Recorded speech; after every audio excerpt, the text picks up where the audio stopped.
નમસ્તે મિત્રો, આજે હું તમારી સમક્ષ એક સરસ મજાની વાત રજૂ કરવાનો છું.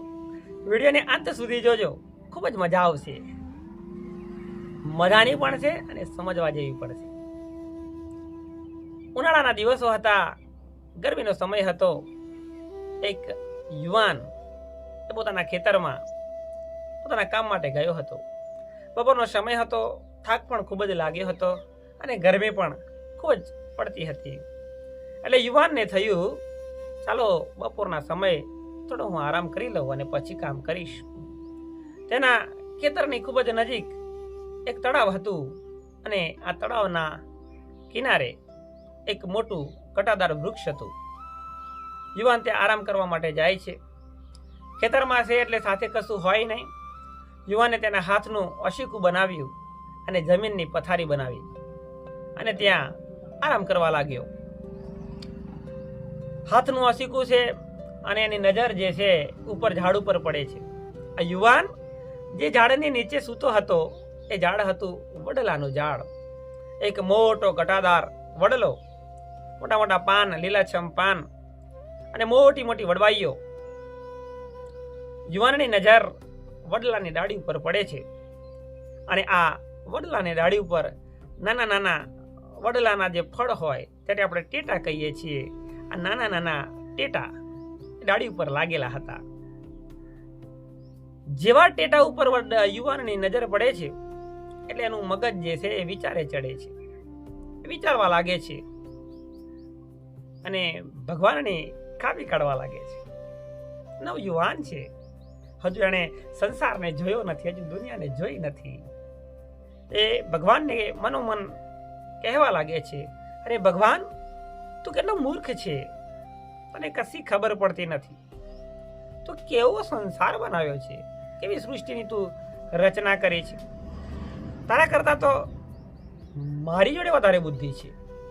આવડો મોટું વડલાનું ઝાડ અને એને તું આવડું નાનું ટેટું, આવડું ફળ આપવાનું. બીજી બાજુ કેવી કેવી તું ભૂલો કરે છે. બીજી બાજુ તરબૂચ એકદમ નાજુક વેલો હોય, આવડા મોટા મોટા તરબૂચ લાગે, આવડી મોટી મોટી શક્કર ટેટી લાગે નાજુક વેલા ઉપર. અને આવડા મોટા વડલાના ઝાડ ઉપર આવડું મોટું ઘટાદાર વૃક્ષ અને એનું ફળ તે આવડુંક નાનું આવડુંક ફળ આપ્યું. એકદમ મૂર્ખ છે ભગવાન તું. આવું યુવાન સુતા સુતા વિચારે છે.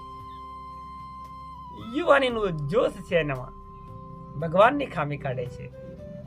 અને આ રીતે વિચારતા વિચારતા ગરમીનો સમય હતો, પવન ઠંડો વાતો હતો અને થાક પણ લાગેલો હતો. એટલે યુવાનની આંખ લાગી ગઈ અને ઊંઘ આવી ગઈ.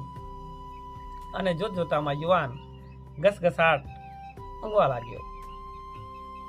થોડો જે સમય પસાર થયો, થોડો પવન વધ્યો હશે અને આ વડલાની ડાળી ઉપરથી એક પાકું જે પેલું ફળ હતું ટેટું એ ડાળી ઉપરથી નીચે પડે છે અને સીધું યુવાનના કપાળમાં મધ્ય ભાગમાં આવીને પડે છે.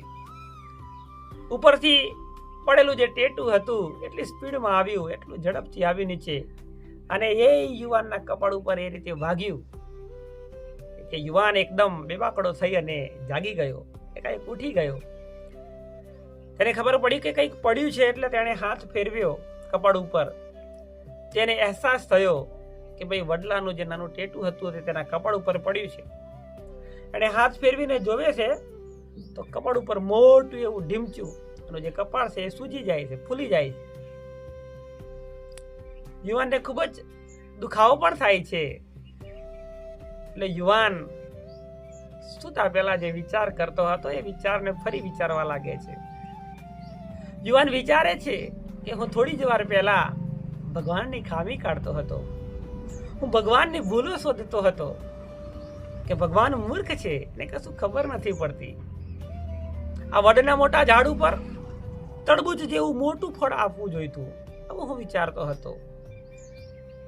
અત્યારે આટલું નાનું ટેટું મારા કપાળ ઉપર પડ્યું છે અને મને આટલું બધું નુકસાન કરી ગયું. કપાળ મારું આખું ફૂલી ગયું છે. જો ભગવાને આ વડલાના ઝાડ ઉપર જો આવડા મોટા તડબૂચ લગાવ્યા હોત તો જેમ તડબૂચ ફાટી જાય અને તડબૂચના જે ચિત્રે હાલ થાય એવા જ કંઈક હાલ અમારા ચહેરાના થયા હોત. જો તડબૂચ ઉપર પડ્યું હોત માથા ઉપર તો મારા રામ રમી ગયા હોત. ભગવાન ભૂલ ના કરે. યુવાનને પોતાની ભૂલ સમજાઈ અને ખ્યાલ આવી ગયો તો ભગવાન ભગવાન છે, ઈશ્વર છે, એ સર્વે સર્વા છે, એ ભૂલ ન કરી શકે.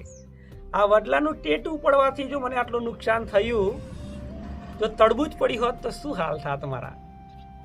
યુવાને ભગવાનની માફી માંગી, હે પ્રભુ, હું તો નાદાન છું, મને માફ કરજો. હવે ફરીથી હું ક્યારેય તમારી ખામી નહીં કાઢું. મિત્રો યાદ રાખો, ભગવાનને કોઈએ જોયા નથી. ભગવાન સાકાર પણ હોઈ શકે, નિરાકાર પણ હોઈ શકે.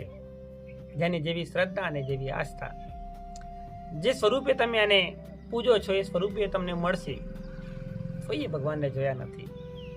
પણ એક વાત ચોક્કસ છે, આ બ્રહ્માંડને ચલાવવા વાળી, આ સૃષ્ટિને ચલાવવા વાળી, આ પૃથ્વીને ચલાવવા વાળી એક શક્તિ છે. એક શક્તિ છુપાયેલી છે જે આખા સંસારને ચલાવે છે. એક સુપર પાવર છે આ દુનિયાને ચલાવે છે. એની ખામી તમારા કે મારા જેવા અમર જીવ શું કાઢી શકે. મિત્રો આશા રાખું છું કે આ વિડીયો, આ વાર્તા તમને ગમી હશે. વિડીયો ગમ્યો હોય તો વિડીયોને લાઈક કરો, બીજા મિત્રો સુધી પહોંચે એના માટે શેર કરો અને મારી યુટ્યુબ ચેનલ અમર ઇતિહાસને સબસ્ક્રાઈબ કરો.